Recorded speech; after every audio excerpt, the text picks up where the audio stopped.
Buenas tardes, queridos estudiantes. Vamos a continuar con el avance de la materia, para lo cual hacemos una pequeña retroalimentación del tema anterior.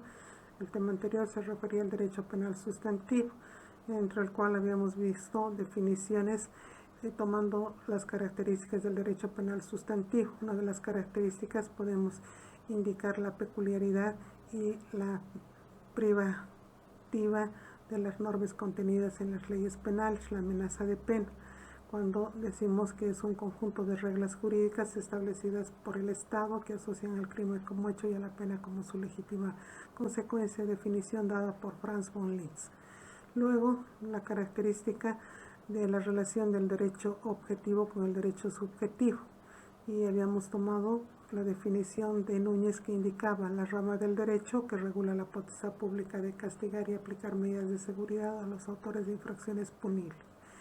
Luego, otra característica, el contenido esencial de las leyes penales, y tomamos la definición de Carlos Fontán Balestra, que dice: el derecho penal es una rama del ordenamiento jurídico que agrupa las normas que el Estado impone bajo la amenaza de sanción, limitando y precisando con ella su facultad punitiva.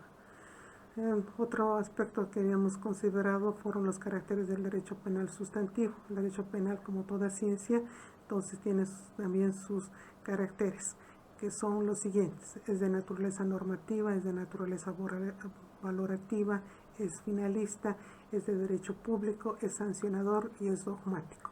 Cuando hablamos de naturaleza normativa, decimos resulta de la esencia misma de su objeto las normas de derecho. Cuando hablamos de naturaleza valorativa, porque de su condición normativa surge la naturaleza valorativa de ese derecho, porque sus disposiciones contienen juicios de valor alcanzados sobre la base de una escala cuya graduación la determina el interés que resulta de estimar los hechos a la luz de la finalidad propuesta por el derecho penal. Es finalista porque tiene un fin en sí mismo. La ley regula la conducta que los hombres deben observar. La idea de fin es la que genera la fuerza del derecho. El derecho en su esencia es la protección de intereses, eso indica Franz von Liszt. A esos intereses jurídicamente protegidos se los denomina bienes jurídicos. Esos intereses no nacen del derecho, sino de la vida misma, porque son intereses vitales para el individuo y para la sociedad. En la protección de bienes jurídicos radica la finalidad del derecho penal. Es de derecho público porque resulta de la función reguladora de las relaciones entre Estado y los individuos sometidos a un orden jurídico. Es sancionador porque cuando se realiza una conducta delictiva se aplican las penas y las medidas de seguridad. ¿Cómo se aplican las penas? A través de la privación de libertad y vías, multas y otros. Es dogmática, porque el derecho penal contiene disposiciones como dogma, verdad fundamental de una ciencia. Deben ser recibidos y aceptados como son, sin agregados ni supresiones. Las normas penales, ¿para quién son destinados? Las normas penales que surgen en la sociedad son los siguientes: los destinatarios, el Estado, el juez y el pueblo, así como también los incapaces. Luego habíamos tocado el punto del método y habíamos indicado que es una serie ordenada. El método es una serie ordenada de los medios con los que el hombre busca la verdad y tiene que ser adaptado a la ciencia que investiga. Para estudiar el derecho penal se han utilizado un sinfín de métodos, como por ejemplo el método experimental, el método teleológico, el método lógico abstracto y el método jurídico. ¿Cuál es el más adecuado? Es el método jurídico, porque el derecho penal es una ciencia normativa y valorativa, y por lo cual debe ser elaborado e interpretado con el método jurídico, y este consistiría en la serie ordenada de medios mediante los cuales se llega al convencimiento profundo de las normas jurídicas. Habíamos hablado de las ramas del derecho penal sustantivo y hemos indicado que la palabra penal es utilizada para designar otra agrupación de normas jurídicas, como por ejemplo el derecho penal disciplinario, el derecho penal militar, el derecho penal económico, el derecho penal laboral y otros. También habíamos relacionado el derecho penal con otras ciencias, y entre las relaciones más importantes hemos indicado la relación con el derecho constitucional, con el derecho procesal penal, con el derecho civil, con el derecho mercantil y con el derecho internacional. Ahora, Cuando nos referimos exclusivamente a su relación con el derecho constitucional, indicamos que la relación es bastante estrecha, por cuanto la Constitución Política del Estado establece las garantías de los derechos fundamentales, de sus derechos individuales. Por ejemplo, cuando se determina que ninguna persona puede ser condenada sin haber sido oída y juzgada previamente un debido proceso. También indica que nadie sufrirá sanción penal que no haya sido impuesta por autoridad judicial competente en sentencia ejecutoriada. Ninguna persona también puede ser obligada a declarar contra sí mismo ni contra sus parientes consanguíneos hasta el 4º grado de consanguinidad o a sus afines hasta el 2º grado. El derecho a guardar silencio no será considerado como un indicio de culpabilidad. Entonces, también se está limitando el poder sancionador del Estado. Y también nos indica la misma Constitución que está prohibida la infamia, la muerte civil y el confinamiento. También nos indica que va a suprimir la pena de tormentos y azotes.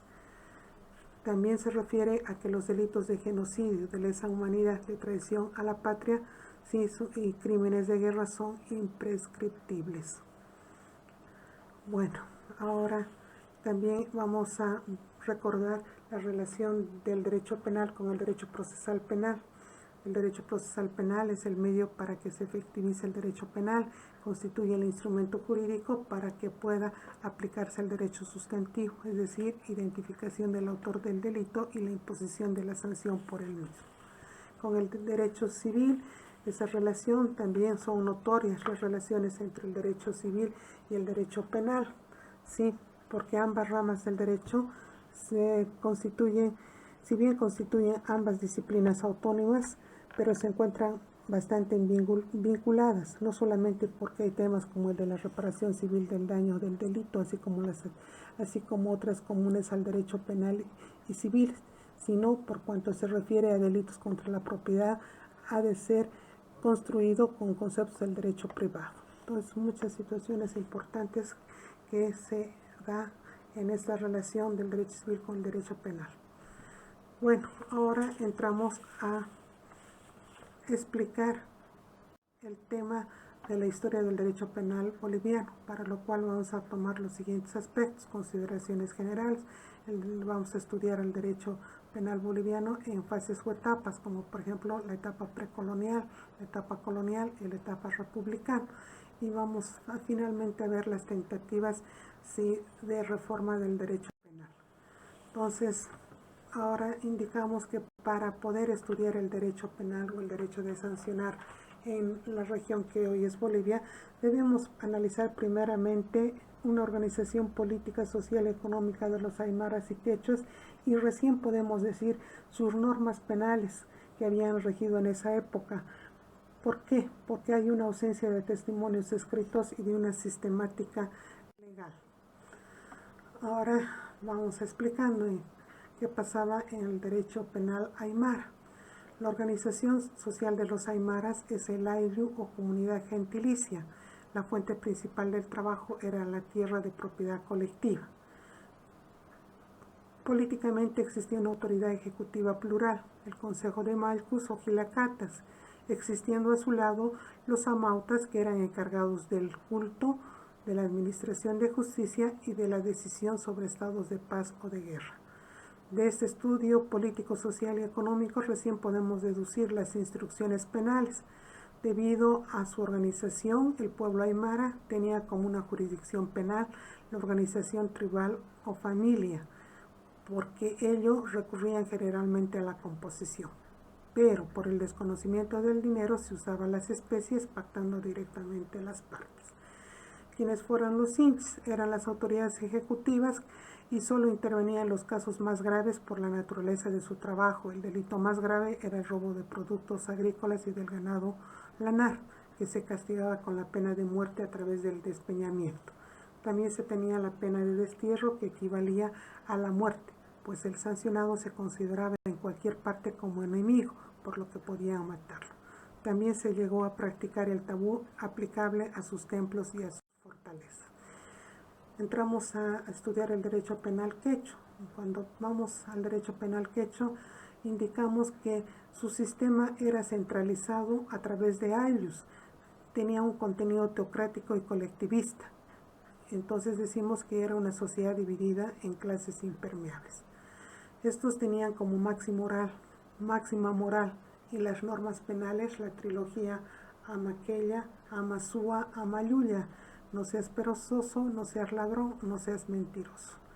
La autoridad máxima era el Inca, era considerado el propio Estado y él era el encargado de imponer la ley.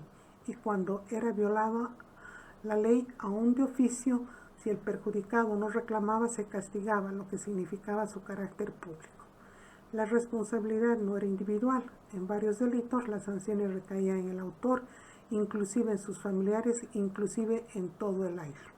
Se contemplaba el sistema de agravantes y atenuantes. La pena tenía una doble finalidad: por una parte escarnecer al culpable y por otra servía de intimidación. Por lo general las penas fueron severas, habiendo sido las principales la lapidación, el entierro en vida, la hoguera, el descuartizamiento y otros. Entre las sanciones más suaves tenemos penas de azotes y de golpes, y las penas privativas de libertad en cárceles conocidas con los nombres de Zanca y Pinas. Entramos a la fase o etapa del derecho penal colonial. En esta etapa, ¿qué normativa había regido en nuestro territorio? Primeramente decimos que este derecho penal colonial va a ser considerado desde el momento de la llegada de los españoles a nuestro país y va a durar durante 3 siglos esta estadía de los españoles. En las tierras del Alto Perú y Bolivia, el derecho español tuvo vigencia en base a 3 ordenamientos: leyes de Indias, derecho español y las regulaciones